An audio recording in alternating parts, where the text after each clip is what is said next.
അവന്റെ പിതൃത്വത്തിനെയും എല്ലാം വൃത്തികെട്ട രീതിയിൽ വളരെ മോശമായിട്ടുള്ള രീതിയിലാണ് ആവിഷ്കരിച്ചിരിക്കുന്നത്. എന്തായാലും ഇവർക്കെതിരെ കേസ് ഉണ്ടാവട്ടെ എന്നാണ് ഞാൻ പറയുന്നത്.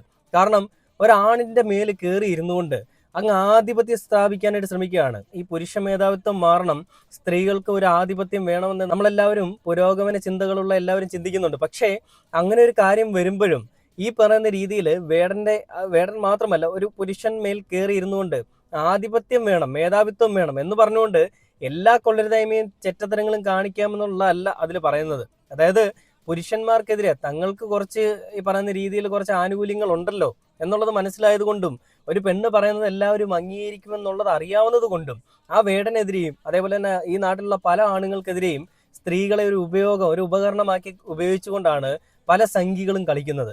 അങ്ങനെ കളിച്ചതിന്റെ പേരിൽ തന്നെയാണ് ഇപ്പം DGP പറഞ്ഞതുപോലെ 3 സ്ത്രീകൾ അവനെതിരെ പീഡനത്തിന് കേസ് കൊടുത്തിട്ടും ഫോറസ്റ്റ് ആക്ട് പ്രകാരം എടുത്ത കേസുകൾ